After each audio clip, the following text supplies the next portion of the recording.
Today, we're going to be discussing 5 things you should never do or buy in GTA 5 Online. I've made 2 of these videos in the past and you guys have seemed to really enjoy them, so I decided to make a 3rd episode.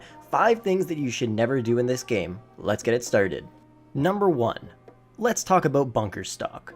When you actually sell your bunker stock, you guys never want to sell it in bulk orders. If you do this, you risk losing all of your stock, over $1 million if you have an upgraded bunker. The thing with bunkers is there's no difference if you sell it in thirds and quarters or even half of the stock at a time. A full bunker stock will sell for $1.05 million plus a 10% bonus for CEOs and MC presidents, giving you a grand total of about $1.1 million, which isn't that bad. Now selling in quarters, you'll make about $262K every sale you do, plus that 10% bonus if you choose to do that or not, will net you a total profit of about $288,000. Now if you multiply that by 4, it equals the exact same amount that you would make from selling a full bunker stock. The only reason you're doing this is because let's say somebody messes you up and kills you while you're doing your bunker sell mission. Instead of losing $1 million, you'll only end up losing about $280,000. So you can really see why it's so much better to sell it in smaller quantities instead of one large quantity, because if somebody kills you during that one bunker sell mission, say goodbye to $1.1 million worth of stock. But if somebody kills you in one of those 4 missions that you're doing, you only got to say goodbye to $300K and you could still walk away with about $900,000, which is a lot better than losing $1 million. So sell your bunker stock in small orders. Before we get into the next thing you should never do in GTA 5, check out Digazani down below in the description if you guys need any money in GTA 5 and get 10% off by using code FROLICS. Number 2 is going to be wasting your money. A new DLC is just around the corner, and one thing you definitely don't want to do right now is blow your money on a bunch of random stuff like cars or clothes. Obviously, this is a video game, and you're supposed to have fun in video games, so you should be able to just buy whatever you want. And things in GTA can get pretty pricey, so if you're going to spend a ton of your money buying something and a new DLC is just about to come out and you know for a fact you're going to be playing and you're going to want to buy some of that new stuff that comes out, it's a better idea to just save your money right now. Rockstar did say this is going to be the biggest DLC in GTA 5 history. Why don't we take a little trip back in time? The biggest DLC that has been released in GTA 5, from my knowledge, is the Doomsday Heist. Now, this update brought us Mark II weapons, which are pretty damn expensive, 30 new vehicles, and 9 facilities, and probably a bunch of other stuff as well. Let's say you guys decided to buy everything from the Doomsday Heist update, which means one facility, all those new Mark II weapons, and the vehicles. We'll say that everything will roughly cost around the price of about $47 million, give or take $5 or $10 million. That is a lot of money. Now think about this. Rockstar said that this new update is going to be the biggest one yet. And everything in GTA 5 is just getting more and more expensive, so you guys know this update is going to end up costing an absolute fortune. So one thing you don't want to do right now is start blowing all of your money away. What I would suggest doing is, before you make a big purchase, I would wait until Rockstar starts releasing some information about this new update. And if you don't really seem intrigued by it, which I doubt will happen, then go and buy all of this crazy stuff. But I'm telling you, you guys are going to want to wait. I would not suggest buying a $5 million plane or a $5 million CEO office or even a $3 million car right now, because you never know what's going to come out in the next month. So I would suggest waiting and don't blow all your money away just yet. Number 3 is going to be buying the X80 Proto. Now, a lot of people think this car is amazing, and if you think this car is amazing and nobody can change your opinion on that, skip ahead in the video. But let's talk about why this car is terrible and you should not buy it. The reason you should listen to me and not some other people is because I have a lot of money in this game, which I'm very, very grateful for. And when I spend my time playing this game, I usually play races. And if I have a lot of money, I buy a lot of cars. And I use a lot of those cars in races. And I've pretty much used every single supercar in the entire game during some kind of stunt race. Some of them are great, some of them aren't. The X80 Proto is hands down the worst car I've ever used in any of these races, and this is the reason why.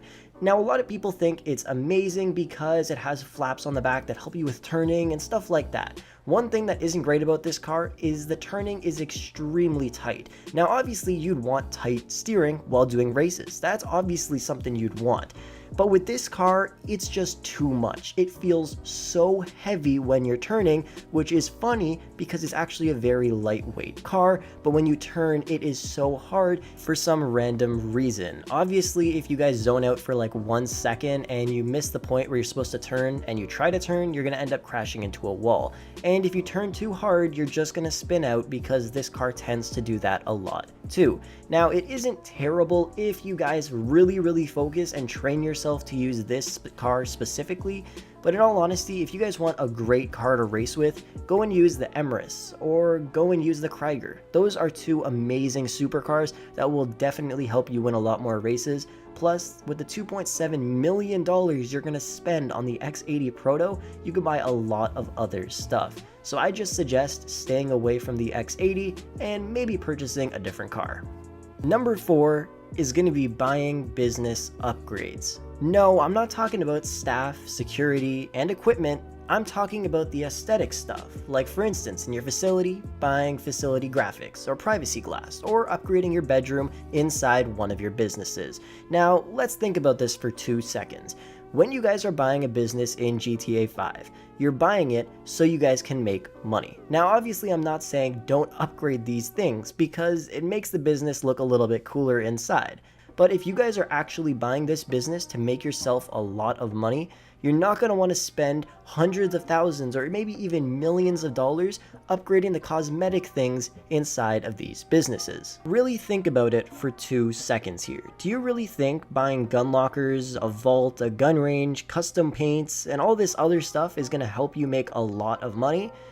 Well, not really, at all actually. It's just gonna make things look a little more flashy. Like, think of it this way, in reality, people buy all these expensive clothes like Gucci, Louis Vuitton, Prada, and all that kind of stuff, but when you actually look at them, most of the time, they're the ones working at McDonald's or Harvey's or at Foot Locker. They're spending their money on things to look cool and flashy to impress other people. Meanwhile, the people that have a lot of money are the ones shopping the deals and going to Walmart and buying clothes from there instead. Just like in GTA, if you want to make money, don't blow $1 million on cosmetic stuff. Sure, buy them when you actually have the money to spend on that, but if you're just buying the business right now, what your main goal is to pay off the business and start making profit from there. You spend $2 million on a bunker, you want to keep working at that bunker until you guys make more than $2 million. After that, it's all just pure profit because you made your money back from what you spent. And then once you make your money back, if you really want to, then go and upgrade those cosmetic things inside of your businesses. But really think about what you're buying first. Like, be careful before you spend $800,000 on a gun range inside your bunker. Really think, are you actually going to use it? Is it worth that $800K, or could you spend that $800K on a brand new car that you're going to drive around everywhere and make it look awesome? Just really think about it before you spend your money on those things. Number 5 is going to be business locations. This is very important. You guys don't want to buy the wrong location for your business, or you're going to regret it 5 minutes after or when you're doing your first sale. Let's go over the best locations where you guys can buy your businesses and the locations where you wouldn't want to. Starting off with bunkers. Number 1, you're never going to want to buy anything above the Alamo Sea. They might be cheaper, but they are so far from the city, which means more time selling and more time resupplying.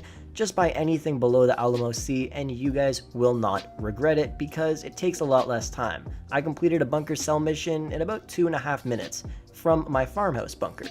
But if I did that from the Paleto Bay bunker, I'd probably spend at least 5 to 6 minutes doing that one sell mission with one vehicle. Next is going to be MC businesses. You never want to buy them in scattered areas, like pretty much anywhere across the entire map. When you buy them, they're all pretty much in the exact same area as long as you purchase the correct ones. There's certain ones in Paleto Bay, there's certain ones in the middle of Blaine County, there's certain ones that are in the city. And the ones you want to buy are obviously the ones that are in the same general area. If you're going to buy one in the city, buy them all in the city. If you're going to buy them all in Paleto Bay, then just make sure you get every single one that's in Paleto Bay. And that's very important. If you're one of the people that actually grinds out on MC businesses and owns them all, you know that you're going to be resupplying constantly with them. And it just saves yourself a lot of time. Instead of actually buying one in Paleto Bay and buying one in the city, you'll be going back and forth all the time to resupply on them. But if you buy them all in the same location, then you guys won't be going back and forth so much, and you'll save a lot of time on the actual travel distance. Instead of traveling 5 miles, you may only have to travel 1 or not even half a mile. Take a screenshot of this chart on screen. It shows every single location for all of your MC businesses in the same general area. Make sure that you guys buy them in the same general area, so then you guys don't have to spend your time traveling across the map. Next up is CEO offices. There's 4 that you could purchase. There's 2 that I would suggest purchasing. The Arcadius Business Center if you guys want to spend a little more money and get some more luxury, or if you guys want to save your money, the Maze Bank West for $1 million. The reason you shouldn't buy the Lombank West or the Maze Bank Tower is because they're so freaking expensive. The Maze Bank West only costs $1 million. Literally across the street is the Lombank West. It costs $3.1 million. Don't forget, there's no difference in any of these CEO offices except for the location. You're really going to pay an extra $2.1 million for another CEO office across the street, and if you guys really want to spend that much money, you would think maybe the Maze Bank Tower is the best way to go. But the Arcadius Business Center has one feature that none of these other ones do, and that's going to be it has an underground parking garage. Yes, all of these CEO offices have one of those, but the Arcadius Business Center is the only one that you can actually drive inside of that parking garage. It's crazy that some people still think the Maze Bank Tower is the best one. Just because it's bigger and costs a lot more money doesn't mean it's better, because the features are really what make it count. Pretty much, they're all the exact same except for the location, and the one and only feature that is different from all of these CEO offices is the parking garage the Arcadius Business Center has. Just take my word for it, buy the Maze Bank West if you don't have a lot of money, and the Arcadius Business Center if you do.